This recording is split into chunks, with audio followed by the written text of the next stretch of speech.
r/entitled parents. Mom ignored my allergy. I was hospitalized by morning. The first thing I remember is the metallic taste flooding my mouth, followed by my throat starting to close like someone was slowly tightening a zip tie around my neck.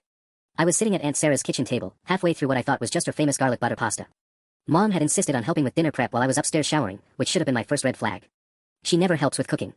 Mom, what did you put in this? I wheezed, pushing the plate away as my lips started to tingle. The familiar burning sensation was already creeping up my throat. She didn't even look up from her own plate. Nothing different. Stop being dramatic, Alex. But I knew that feeling. I'd lived with this severe shellfish allergy for 16 years, had carried an EpiPen since I was 7, been hospitalized twice before.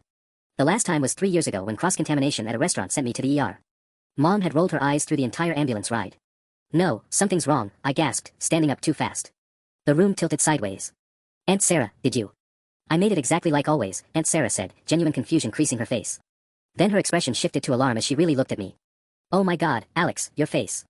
I stumbled toward the bathroom mirror. My reflection showed what I was already feeling, lips swelling like balloons, angry red hives erupting across my cheeks and neck. My breathing was getting shallower by the second. Where's my EpiPen? I croaked, patting my pockets frantically. Upstairs, Aunt Sarah said, already moving. I'll get it. There's no need for theatrics, Mom's voice cut through the panic like ice. She was still sitting calmly at the table, watching me struggle to breathe. You're fine. You always do this for attention. I can't breathe. Each word was a monumental effort. Black spots were starting to dance at the edges of my vision. That's when Aunt Sarah came thundering down the stairs, EpiPen in one hand, phone in the other. I'm calling 911, she announced, already dialing. Don't you dare, Mom snapped, finally standing. You'll just encourage this behavior. Alex is manipulating all of us. I wanted to scream at her, to make her understand that I was literally dying in front of her, but I couldn't get enough air. Aunt Sarah jammed the EpiPen into my thigh through my jeans, that familiar burn of epinephrine hitting my system. For a moment, nothing happened. Then my airways opened just enough for me to gasp in a real breath. Ambulance is on the way, Aunt Sarah said, keeping one hand on my shoulder as I leaned against the wall. Breathe, honey. Just keep breathing. This is ridiculous, Mom muttered, but I caught something flickering in her eyes now. The first hint that maybe, just maybe, she was starting to realize this wasn't a performance. The epinephrine was helping, but I could feel it wasn't going to be enough. My heart was racing like a jackhammer, and the swelling was still spreading down my throat. Through the window, I could hear sirens getting closer. What exactly did you put in that pasta? Aunt Sarah demanded, whirling on Mom. Mom's face went pale. Nothing. I only added a little shrimp powder to Alex's portion. Just to prove. She never finished that sentence. Because that's when my throat closed completely, and the world went black. The next thing I knew, I was staring up at fluorescent lights that hurt my eyes, with something plastic shoved down my throat and a steady beep beep beep of machines surrounding me. My chest felt like someone had been jumping on it, and there were wires attached to every part of my body. A nurse noticed my eyes were open and leaned over me. Hey there, Alex. You're in the ICU. Don't try to talk with the breathing tube in. You're going to be okay. ICU. The words hit me like a truck. I'd never been in intensive care before. Through the haze of whatever medications they had me on, I could see Mom slumped in a chair in the corner, her face buried in her hands. Aunt Sarah was standing by the window, arms crossed, staring at Mom with an expression I'd never seen before, pure, undiluted rage. A doctor appeared, checking something on my chart. You gave us quite a scare, he said gently. Severe anaphylactic shock. Your aunt said someone deliberately added shellfish to your food. I couldn't nod with the tube, but I managed to make eye contact and blink once for yes, the way he'd shown me earlier. We'll need to keep you intubated for at least another few hours, make sure your airway is completely stable. You crashed twice in the ambulance. Crashed. Twice. The weight of that settled over me like a lead blanket. I had almost died. Actually died. Because my own mother wanted to prove a point. The police want to speak with you when you're able, the doctor continued. This isn't just a medical emergency anymore. Deliberately exposing someone to a known severe allergen could constitute assault, possibly even attempted murder depending on intent. From the corner, Mom's head snapped up. Murder? That's insane. I never meant for. You meant to poison my nephew to win an argument, Aunt Sarah's voice cut through the room like a blade. You looked him in the eye while he was dying and told him he was faking it. What did you think would happen? I thought he was lying. Mom's voice cracked. He always makes everything so dramatic, and I just wanted to prove that this allergy thing was all in his head. I used barely any shrimp powder, less than a teaspoon. Less than a teaspoon of something that could kill him, the doctor said coldly. Ma'am, your son has one of the most severe shellfish allergies I've seen in 15 years of practice. His medical records show previous hospitalizations, documented anaphylaxis, prescribed emergency medications. There's no possible way you didn't know this was dangerous. I watched Mom's face crumble as the full weight of what she'd done finally hit her. But it was too late for tears. Way too late. I want her out of here, Aunt Sarah said firmly. She doesn't get to sit here and play the victim after what she did. I'm his mother. Mom protested. You're his attempted murderer, Aunt Sarah shot back. And if I have anything to say about it, you'll never be alone with him again. The machines around me started beeping faster as my heart rate spiked. The doctor glanced at the monitors with concern. Everyone out. Now. Alex needs to rest, and this arguing isn't helping. He looked directly at Mom. Hospital security will escort you to the waiting room. You can come back when he's stable and the police have finished their investigation. As they filed out, I caught Aunt Sarah's eye. She came over and squeezed my hand gently. I'm going to make sure you're safe, she whispered. I promise. She's never going to hurt you again. The door closed, leaving me alone with the machines and a terrifying realization that my life had just changed forever. The next 18 hours in the ICU passed in a haze of medication, tests, and hushed conversations between doctors and nurses that I pretended not to hear. Words like hepatic involvement and secondary complications floated around my bed while they monitored my liver function and checked for delayed reactions. Apparently, the amount of shrimp powder Mom had used was enough to trigger one of the worst anaphylactic responses the attending physician had seen. When they finally removed the breathing tube, my throat felt like I'd been gargling broken glass. The first person I saw clearly was Detective Morrison, a tired-looking woman in her 40s who pulled up a chair next to my bed. How are you feeling, Alex? She asked gently. Like I got hit by a truck, I croaked. That swallowed shrimp. She smiled grimly. Your sense of humor's intact, that's good. I need to ask you some questions about what happened, if you're up for it. The doctor says your cognitive function is normal despite the trauma. I nodded, then immediately regretted it as pain shot through my head. Ask away. Tell me about your relationship with your mother regarding your allergy. That was a loaded question. I took a shaky breath. She's never believed it was real. Always said I was being dramatic, seeking attention. Even after the other hospitalizations, she insisted the doctors were just playing along with my act. Detective Morrison scribbled notes. Your aunt mentioned your mother has a history of dismissing your medical needs. Can you give me specific examples? The memories came flooding back, years of minimized symptoms, dismissed concerns, medical appointments she tried to skip. Last year, I had strep throat and she told me to stop complaining and go to school. I ended up collapsing in chemistry class with a fever of 103. The school nurse was furious. Did she ever threaten to expose you to shellfish before? Not directly. But she'd make comments like, one day I'm going to cook shrimp just to prove you're fine, or this allergy nonsense needs to stop. I always thought she was just venting frustration. Detective Morrison's expression darkened. Alex, I need to tell you something. We executed a search warrant on your mother's phone and computer this morning. My stomach dropped. What did you find? Search history showing she'd been researching shellfish allergies for the past 3 weeks. Specifically looking up how much exposure it takes to trigger a reaction, and whether people can outgrow severe allergies without medical supervision. The room felt like it was spinning. She planned this? It appears so. We also found text messages to a friend where she explicitly stated her intention to slip Alex some shrimp to end this drama once and for all. This wasn't a spur-of-the-moment decision. I stared at the ceiling tiles, trying to process what I'd just heard. My own mother had spent weeks planning to poison me. Had researched exactly how to do it. Had looked up the science behind potentially killing her own child just to prove a point. There's more, Detective Morrison continued, her voice gentle but firm. The district attorney is considering felony assault charges. Given the premeditation and the severity of your reaction, this could mean serious prison time. How serious? 5 to 15 years, potentially more if they decide to pursue attempted murder. The door opened and Aunt Sarah walked in, looking like she hadn't slept in days. How's he doing? Physically stable, Detective Morrison replied. We were just discussing the legal situation. Aunt Sarah's face was grim. Good. Because I've been on the phone with CPS all morning. Emergency custody hearing is scheduled for Thursday. What does that mean? I asked, though part of me already knew. It means you're not going home with her, Alex. Ever. Not after this. The finality in her voice should have been comforting, but instead it hit me like another blow. My entire life was imploding. My mother was going to prison, I was potentially never going home again, and our small town was about to discover that one of their respected community members had tried to murder her own child. Through the window, I could see news vans starting to gather in the hospital parking lot. This was about to get much worse. The news vans weren't the worst part. The worst part was seeing my mother's face on a local news channel playing on the waiting room TV as I was wheeled past for another scan. Local mother accused of poisoning teen son scrolled across the bottom of the screen while they showed her being led away in handcuffs. Back in my room, my phone had been buzzing non-stop since the nurses finally returned it to me. Texts from classmates, missed calls from numbers I didn't recognize, and social media notifications I was afraid to open. Word had gotten out fast in our town of barely 15,000 people. Asterisk, dude, is this real? Your mom actually tried to kill you. Asterisk. Asterisk, OMG Alex, I saw the news, are you okay? Asterisk. My mom says your mom always seemed weird at PTA meetings. I turned the phone face down and tried to ignore the growing knot in my stomach that had nothing to do with the medical trauma. Don't read those yet, Aunt Sarah advised, settling into the uncomfortable hospital chair that had become her permanent residence. Give it a few days for the initial shock to wear off. How bad is it out there? Her hesitation told me everything. Your mother's been suspended from her job pending investigation. The school district is reviewing all her interactions with students over the past 5 years since she worked in the office. And what? Your father called. I felt my heart rate spike again, and the monitors immediately tattled on me. Dad had been out of the picture since I was 10, living 3 states away with his new family. We talked maybe twice a year, awkward phone calls on my birthday and Christmas. What did he say? He wants to know if you consider moving to Oregon with him. The room suddenly felt too small. In the span of 3 days, I'd gone from having one parent who didn't believe my medical issues to potentially living with a virtual stranger who'd abandoned me 6 years ago. The irony wasn't lost on me. I told him we'd discuss it after you're recovered and the legal situation is resolved, Aunt Sarah continued carefully.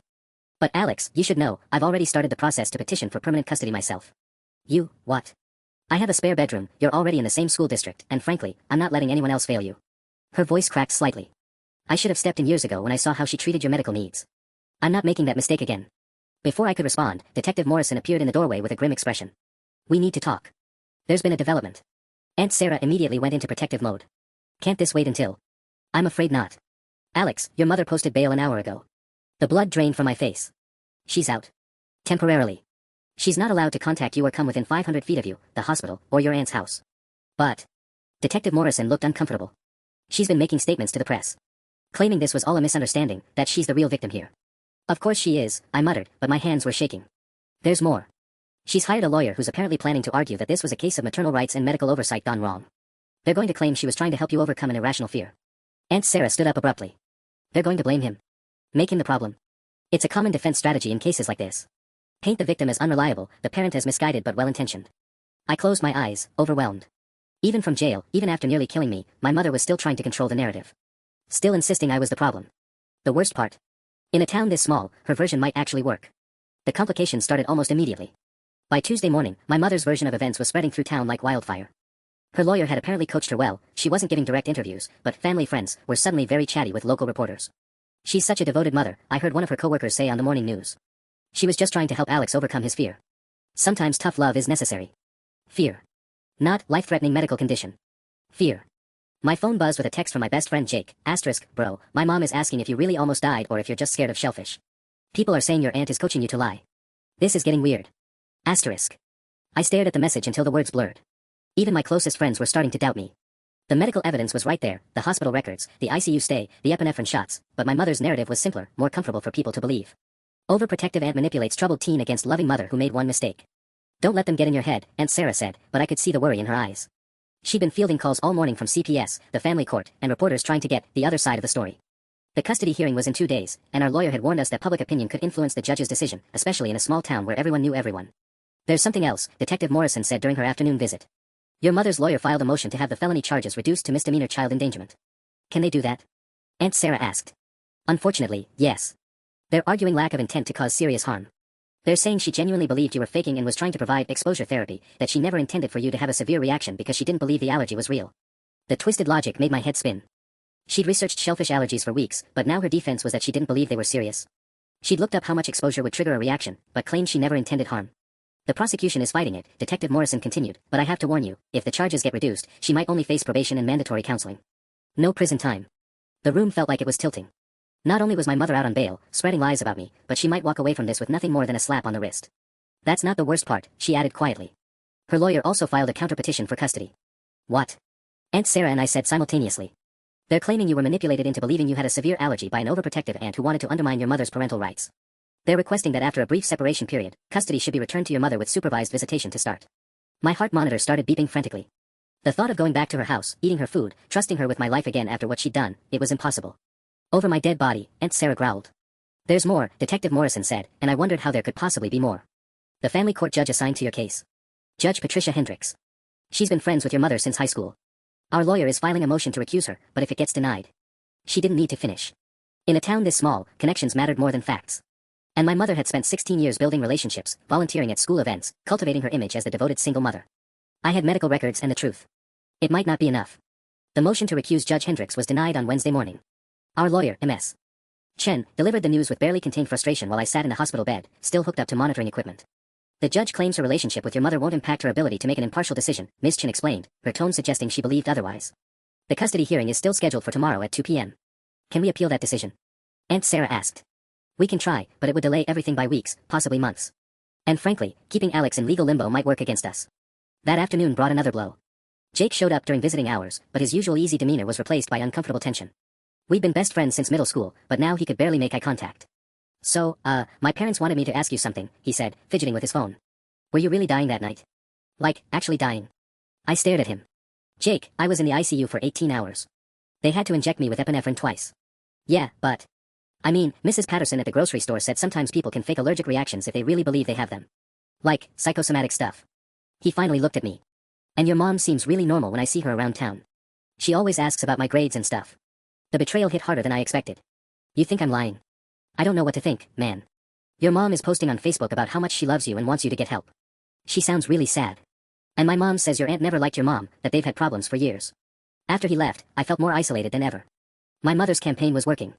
She was painting herself as the grieving mother whose disturbed child had been turned against her by a vindictive sister-in-law. The fact that I'd nearly died was being reframed as either an unfortunate accident or a psychosomatic episode triggered by family drama. That evening, Dr. Martinez stopped by during her rounds. "How are you holding up emotionally?" she asked, checking my chart. "Everyone thinks I'm lying." She paused, setting down her tablet. "Alex, I've been practicing medicine for 15 years. I've seen fake allergic reactions, and I've seen the real thing. What happened to you was textbook anaphylaxis. Your throat was closing, your blood pressure dropped dangerously low, and your oxygen saturation was critical. You don't fake those numbers. Try telling that to everyone in town." "Actually, I plan to." She pulled up a chair. "I'm testifying at your custody hearing tomorrow. And I'm bringing Dr. Kim, the ICU physician who treated you that night, and a paramedic who responded to the 911 call. We're going to make sure the medical facts are crystal clear." For the first time in days, I felt a flicker of hope. But it was short-lived. Aunt Sarah came back from dinner with news that made my stomach drop. "I ran into your mother's lawyer at the courthouse," she said quietly. "They're bringing character witnesses tomorrow.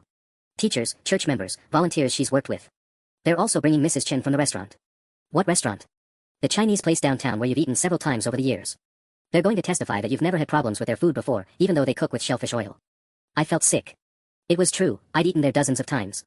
But I'd always been incredibly careful, always asked about ingredients, always stuck to dishes I knew were safe. My mother knew this. She'd watched me navigate restaurant meals cautiously for years. Now that caution was going to be used against me, twisted into evidence that my allergy wasn't real. My survival instincts were being weaponized to prove I was a liar. That night, I couldn't sleep. Every time I closed my eyes, I pictured walking into that courtroom tomorrow and seeing Judge Hendricks smile at my mother like they were catching up at a high school reunion. The heart monitor's steady beeping felt like a countdown timer to my doom. Around 2 a.m., my phone buzzed with a text from an unknown number, *, "Stop lying about your mom. She's a good person and you're tearing apart our community.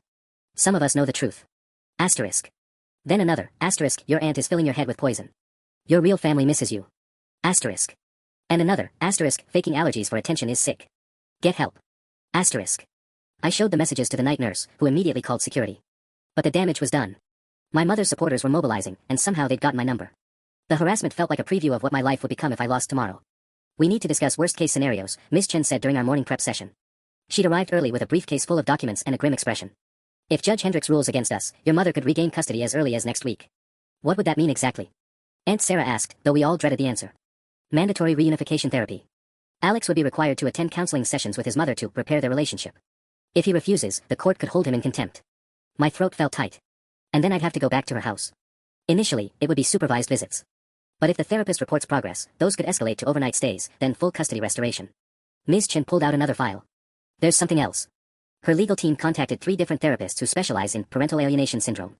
They're prepared to testify that your fear of your mother is manufactured trauma, not genuine self-preservation. The irony was suffocating. I was genuinely afraid of the person who'd poisoned me, and that fear was being labeled as a psychological disorder. "What about the criminal case?" I asked. "That's complicated. The prosecutor called this morning. Your mother's lawyer has been meeting with the district attorney, arguing that a felony conviction would destroy an otherwise exemplary single mother over what they're calling a misguided parenting decision. They're pushing hard for a plea deal." Aunt Sarah's face went white. "What kind of plea deal?" "Misdemeanor child endangerment. 6 months suspended sentence, 2 years probation, mandatory parenting classes." Ms. Chen's voice was carefully neutral, but I could hear her disgust. No prison time. No felony record. She'd essentially get counseling and community service. The room spun around me. After everything, the ICU, the heart monitors, the terror of feeling my throat close while my own mother watched, she might face less punishment than someone caught shoplifting. The prosecutor says it's a reasonable offer given that this is her first offense and she has strong community support. Apparently, over 40 people have written letters to the DA's office vouching for her character. My phone buzzed with another anonymous text, *, "Your mom's prayer group is lighting candles for your healing. Stop hurting her. *. Then another, *, "Real families stick together through hard times. Yours is falling apart because of lies. *. I turned the phone face down, but the damage was psychological. Even from her house across town, my mother was orchestrating a campaign that painted her as the victim and me as either a liar, manipulator, or mentally ill teenager being exploited by my aunt. "There's one more thing," Ms. Chen said quietly. "Judge Hendricks specifically requested that you be present in the courtroom for the entire hearing. No breaks unless there's a medical emergency." She wanted me to sit there for hours, listening to character witnesses praise my mother's devotion while arguing that my near-death experience was either fake, exaggerated, or my own fault. The hearing was in 6 hours. At 11 a.m., Aunt Sarah wheeled me into the courthouse in a transport wheelchair. I was still technically a patient on leave from the hospital, with strict instructions to return immediately if I experienced any breathing difficulties or chest pain. The irony wasn't lost on me. I needed medical clearance just to attend a hearing about whether my mother had tried to kill me. The courthouse lobby was packed. I recognized faces from church, the grocery store, my old school. They weren't there for other cases, they were there for mine. As we passed, conversations stopped and heads turned. Some people looked sympathetic, but others wore expressions that ranged from skeptical to openly hostile. "There's the boy," I heard someone whisper. "Doesn't look that sick to me." "Such a shame," another voice added. "That poor woman, having her own child turn against her like this." Ms. Chen met us at the courtroom doors. "Alex, I need to prepare you. It's going to be standing room only in there. Judge Hendricks denied our motion to close the hearing to the public." She lowered her voice. Your mother's supporters organized on social media. They're calling this a test case for parental rights. My stomach dropped. This wasn't just about me anymore, it had become some kind of political statement about family values and government overreach. I was the ungrateful teenager being used to attack the sacred bond between mother and child. Inside the courtroom, I saw her immediately. My mother sat at the defendant's table wearing a navy blue dress I'd never seen before, her hair styled differently, more conservative. She looked smaller somehow, fragile. When our eyes met across the room, she pressed a tissue to her face and her shoulders shook with what appeared to be silent sobs. The performance was masterful. Behind her sat 3 rows of supporters, including my 8th grade English teacher, our former pastor, and at least a dozen women from her book club. They radiated righteous indignation and maternal sympathy. On our side of the courtroom, the support was notably thinner: Aunt Sarah, Ms. Chen, Dr. Martinez, and a handful of my aunt's friends. Judge Hendricks entered, and my worst fears were confirmed. She smiled warmly at several people in my mother's section, nodding in recognition. When her gaze landed on me, her expression cooled noticeably. This is a complex case involving serious allegations, she began. But let's not lose sight of the fundamental truth that every child deserves to be with their parent whenever possible. The state has a high burden to prove that continued separation is necessary. My mother's lawyer stood first. Patricia Blackwood was everything Ms. Chen wasn't: polished, expensive-looking, with the kind of confidence that came from knowing she was playing to a friendly crowd. Your Honor, this case represents a dangerous precedent. A devoted single mother made a parenting mistake, one born from frustration and perhaps poor judgment, but not malicious intent. She was trying to help her son overcome what she genuinely believed was a psychological barrier to normal eating. She gestured toward my mother, who dabbed at her eyes again. Sandra Hayes has raised her son alone for 16 years. She's volunteered at his schools, coached his little league team, and sacrificed her own social life for his well-being. The idea that she would deliberately harm him is not just unlikely, it's impossible for anyone who truly knows her. The lawyer paused, letting her words sink in. What we have here isn't attempted murder, as the state dramatically claims. We have a mother who made a desperate decision to prove to her son that his fears were unfounded. She added a tiny amount of seasoning to his food, fully believing, based on years of observing him eat similar foods with no reaction, that nothing would happen. When something did happen, she immediately called for help. I wanted to stand up and scream. She was rewriting history, turning my mother's calculated cruelty into misguided love. But I sat frozen as the lie took root in the room around me. The truth is, Ms. Blackwood continued, this young man has been manipulated by well-meaning but misguided adults who have convinced him that his mother is his enemy. She turned toward our table, her gaze landing on Aunt Sarah. His aunt has a documented history of conflict with Ms. Hayes, including a restraining order filed 3 years ago after she attempted to interfere with parenting decisions. My head snapped toward Aunt Sarah, who had gone pale. She'd never mentioned a restraining order. Ms. Chen was frantically shuffling through papers, clearly caught off guard. Furthermore, Ms. Blackwood produced a thick folder. We have documentation showing that Alex has been coached in his testimony. Text messages between him and his aunt discussing what to tell the lawyers and making sure the story stays consistent. This isn't a teenager seeking safety, this is a custody battle disguised as a criminal case. The courtroom murmured with approval. I felt sick. Those text messages were taken completely out of context. We'd been discussing appointment times and making sure I remembered all the medical details correctly. But presented this way, they sounded sinister. Judge Hendricks leaned forward with interest. Ms. Chen, were you aware of these communications? Ms. Chen stood slowly. Your Honor, I'd like to request a brief recess to review these documents, which were not provided during discovery as required. Motion denied. Please respond to opposing counsel's allegations. The trap was closing around us. Ms. Blackwood smiled and continued her assault. We also have testimony from 3 medical professionals who will explain that Alex's reaction, while genuine, was likely triggered by anxiety and stress rather than actual shellfish exposure. The mind is powerful, Your Honor. When a teenager is convinced he'll have a reaction, his body can manifest those symptoms. Dr. Martinez shifted uncomfortably in his seat. I could see him preparing to object, but this wasn't his courtroom. Additionally, we have concerning evidence about the environment Alex has been living in. Ms. Blackwood's voice took on a tone of manufactured concern. His grades have dropped significantly since moving in with his aunt. He's become isolated from his friend group and his church community. He's been seeing a therapist who specializes in trauma recovery, essentially teaching him to view his entire childhood through a lens of victimhood. Every word was a knife twist. She was making my healing sound like brainwashing. Most troublingly, Alex has been observed researching emancipation procedures and college financial aid for students estranged from their families. This suggests a calculated plan to permanently separate from his mother, not a genuine fear for his safety. The judge's expression grew more disapproving by the minute. In the gallery, I could hear whispered comments: ungrateful, manipulated.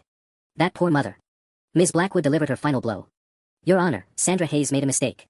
But Alex Hayes is making a choice to destroy his family for reasons we may never fully understand. The question before this court isn't whether a mother's judgment was perfect. It's whether the state should have the power to permanently separate loving families based on a teenager's accusations and a single incident that, while regrettable, resulted from miscommunication rather than malice. She sat down to scattered applause from the gallery. Judge Hendricks didn't call for order. Ms. Chen stood to respond, but I could see the defeat in her shoulders.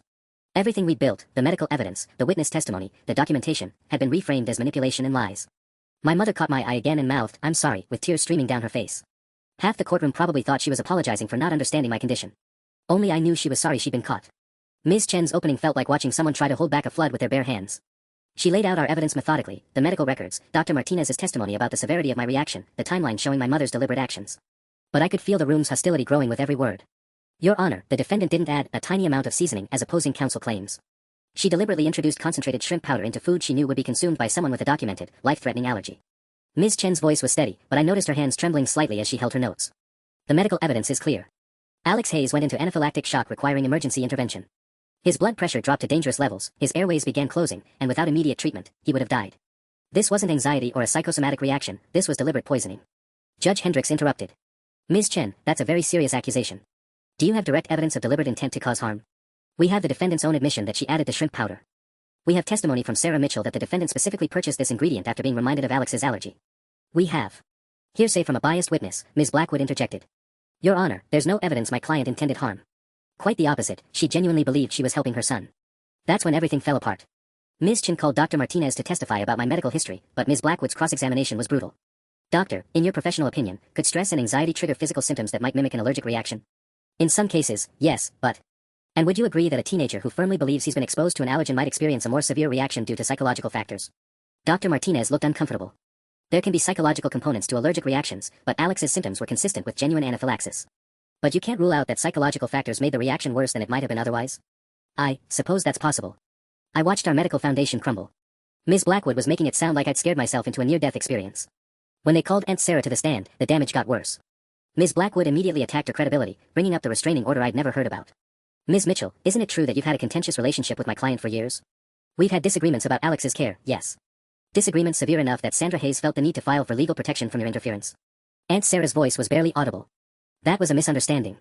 A misunderstanding that resulted in a court order barring you from contact with the family for 6 months. I felt like I was watching my support system disintegrate in real time.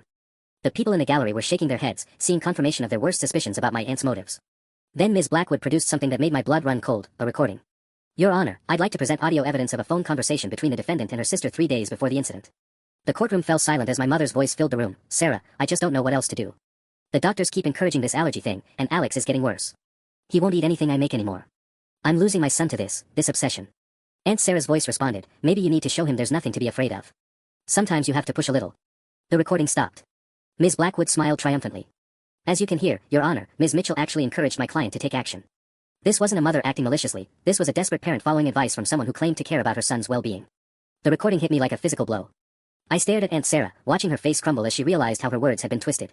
The conversation had been about gradually exposing me to restaurant environments, not secretly poisoning my food. But stripped of context and played in this hostile courtroom, it sounded like she'd masterminded the whole thing. Judge Hendricks was taking notes with obvious interest. Ms. Mitchell, do you deny encouraging the defendant to take action regarding her son's dietary restrictions?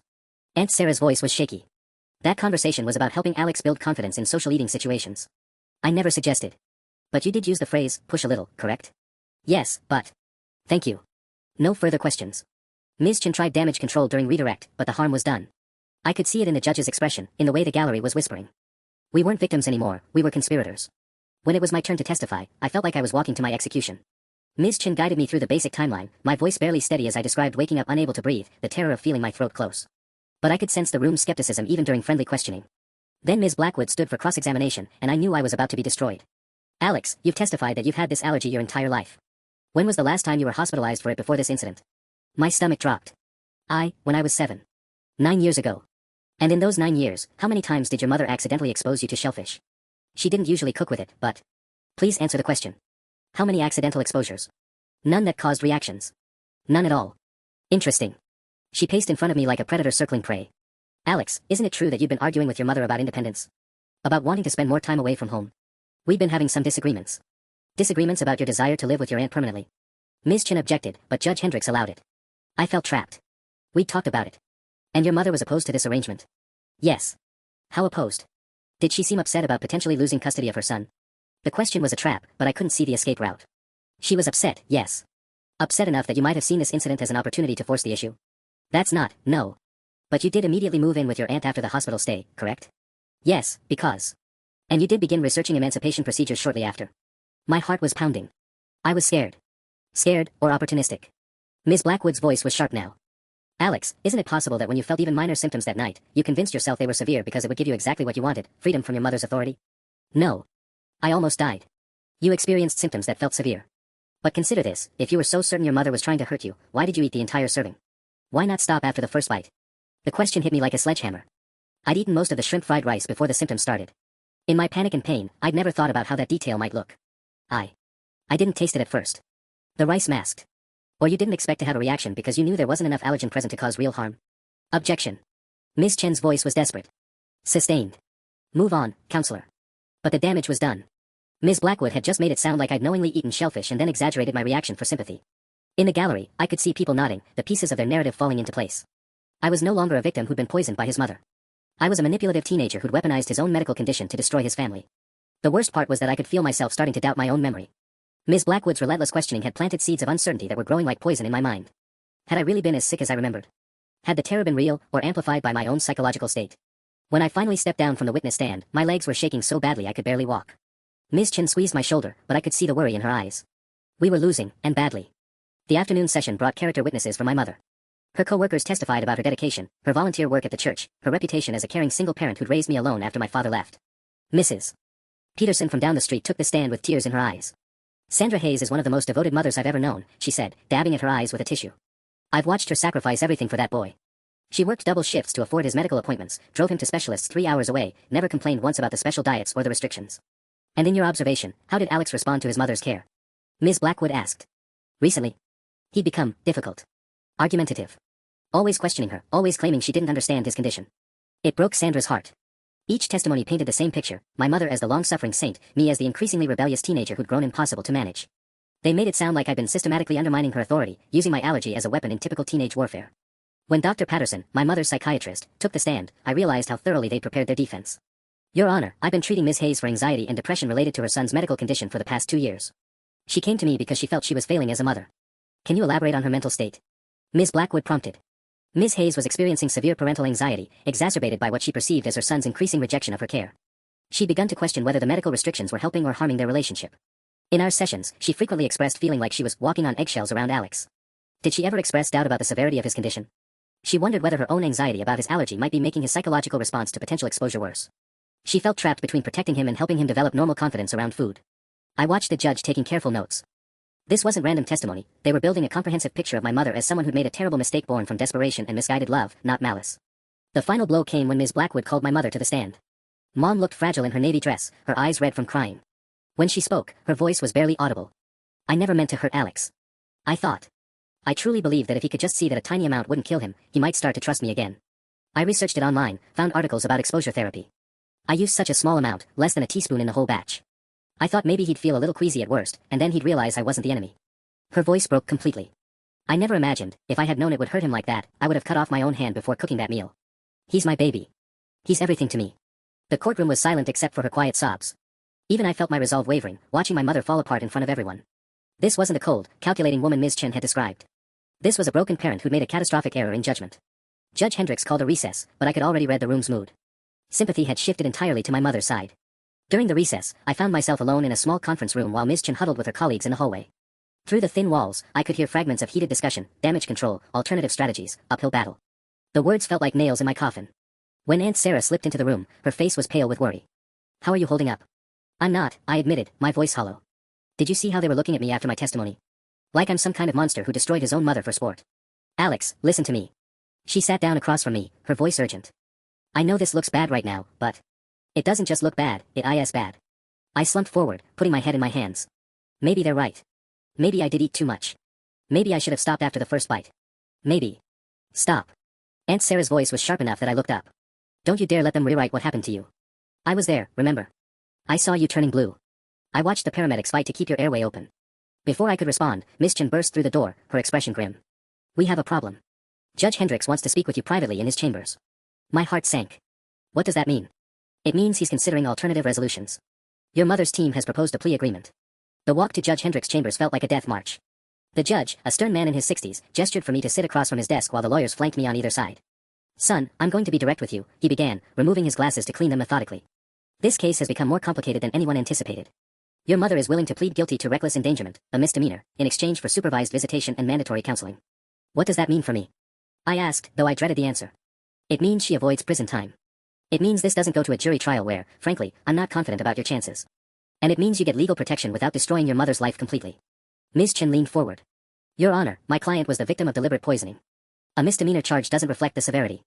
Counselor, I've seen the evidence. Yes, Ms. Hayes made a terrible decision. But proving criminal intent beyond reasonable doubt. After that performance on the stand. He shook his head. The jury will see a desperate mother who made a tragic mistake, not a criminal who tried to murder her son. I felt the walls closing in. So that's it. She almost kills me and gets a slap on the wrist. Alex, Judge Hendricks said gently, sometimes justice isn't about punishment. It's about protection and prevention. With this agreement, you stay with your aunt, your mother gets the mental health treatment she clearly needs, and both of you have a chance to heal. And if I refuse? The judge exchanged glances with Ms. Chen. Then we proceed to jury deliberation. And son, I have to tell you, after today's testimony, you might walk out of here with nothing. No protection, no guarantee of staying with your aunt, and a mother who's been publicly vindicated. Ms. Blackwood spoke for the first time since entering the chambers. The offer expires when court reconvenes. If Alex wants to roll the dice with a jury, that's his choice. I looked around the room at these adults who held my future in their hands. Outside, my mother was probably being comforted by her supporters, painted as the victim of her ungrateful son's vindictive scheme. Meanwhile, I was being asked to accept that nearly dying wasn't worth more than a misdemeanor conviction. How long do I have to decide? I asked, my voice barely a whisper. 20 minutes, Judge Hendricks replied. Then we reconvene, and you tell me whether you want justice or revenge. Because son, in my experience, you rarely get both. The 20 minutes felt like 20 seconds. I sat in that sterile conference room, staring at the institutional beige walls while my future hung in the balance. Ms. Chen kept checking her watch, her usual confidence replaced by barely concealed anxiety. What would you do? I finally asked her. She looked up from her notes, startled. Alex, I can't make this decision for you. But what would you do? If it was your life, your safety on the line. MS. Chen set down her pen and really looked at me for the first time since we'd entered chambers. Honestly, I'd be terrified either way. But I'd also remember that this isn't just about what happens today, it's about what precedent we set for the rest of your life. Before I could ask what she meant, there was a knock at the door. Aunt Sarah peered in, looking apologetic. I'm sorry to interrupt, but Alex, there's something you need to know before you decide. She glanced nervously at Ms. Chen. I wasn't sure if I should mention this earlier, but after hearing your mother's testimony. What is it? I asked, though something in her tone made my stomach clench. Remember when I said your mom seemed unusually interested in your allergy that weekend? I didn't think much of it at the time, but she asked me some very specific questions. About your EpiPen, about how quickly reactions usually happen, about whether you'd ever had a false alarm. Ms. Chen straightened in her chair. What kind of questions? She wanted to know if there were different levels of reactions. If someone could have just a small reaction that wouldn't be dangerous. She asked if I thought Alex might be exaggerating his symptoms for attention. The room went dead silent. I felt something cold settle in my chest. There's more, Aunt Sarah continued reluctantly. That morning, before she left for the grocery store, she spent about an hour on her phone. I thought she was just checking work emails, but I walked past her car when she was leaving, and I heard her on a call. She was asking someone, I don't know who, about microdosing and whether tiny amounts of allergens could be therapeutic. Ms. Chen was already reaching for her phone. This changes everything. Sarah, would you be willing to testify to this? If it helps Alex, yes. But even as hope flickered in my chest, reality crashed back down. It doesn't matter, I said quietly. Even if we can prove she researched it, her lawyers will just say she was trying to understand my condition better. They'll spin it as a concerned mother doing her homework. Not necessarily, Ms. Chen said, her voice gaining strength. Combined with the medical evidence and the timing, it establishes a pattern of premeditation. This wasn't a split-second mistake, she planned this. A sharp knock interrupted us. Time's up, came Judge Hendricks' voice through the door. As we stood to leave, Aunt Sarah grabbed my arm. Alex, whatever you decide, I want you to know something. I've been thinking about what your mother said on the stand, about you not trusting her anymore, about you becoming difficult. I waited. You weren't difficult. You were learning to advocate for yourself. And that terrified her, because it meant she couldn't control the narrative anymore. Don't let them make you feel guilty for growing up and having opinions about your own body. Walking back into that courtroom felt like entering a coliseum. The supporters in my mother's section looked at me with barely concealed hostility, while the few people on my side, mostly Aunt Sarah's friends, watched with worried expressions. Judge Hendricks took his seat, his face unreadable. Have you reached a decision, son? I looked across the courtroom at my mother, who was dabbing her eyes with a tissue, the picture of wounded motherhood. Then I looked at Ms. Chen, who gave me an almost imperceptible nod. Yes, Your Honor. I have. Your Honor, I reject the plea agreement. The words left my mouth before I could second-guess myself. A ripple of shock went through the courtroom. My mother's face went white, then red, her composure finally cracking completely. I reject it, I continued, standing up despite Ms. Chen's surprised look, because what happened to me wasn't a mistake. It wasn't a moment of poor judgment. My mother researched how to poison me. She planned it. She looked up dosages and timing, and she did it anyway. Judge Hendricks held up his hand as my mother's lawyer started to object. Let him finish. For years, she told me my allergy wasn't real. She dismissed every reaction, every fear, every time I tried to advocate for my own safety. And when I finally found somewhere I felt safe, with my aunt, she couldn't stand it. She had to prove she was right, even if it killed me. My voice was shaking now, but I kept going. She didn't slip up. She didn't make a tragic mistake. She deliberately put shrimp powder in my food after researching exactly how much she could get away with. The only thing she miscalculated was how close she came to actually murdering me. Alex, please, my mother called out, but Judge Hendricks gabbled her silent. I almost died, Your Honor. I spent the night in the ICU while my mother sat in the waiting room, finally understanding that my allergy was real. But instead of learning from that, instead of accepting responsibility, she spent the last 6 months trying to convince everyone that I'm the problem. I turned to look at her directly for the first time. I'm not the problem, Mom. I never was. The problem is that you can't handle being wrong, even when being wrong almost killed your son. The courtroom was dead silent. Judge Hendrick studied me for a long moment, then looked at my mother, whose facade had completely crumbled. She was sobbing now, not the careful tears from her testimony, but ugly, desperate sobs. Ms. Chen, the judge said finally, call your next witness. I want to hear from Sarah Williams about those phone conversations. The rest happened in a blur. Aunt Sarah's testimony about my mother's research was devastating. The prosecution brought in an expert who explained how my mother's internet searches showed clear premeditation. By the end of the day, it was over. The jury deliberated for 3 hours.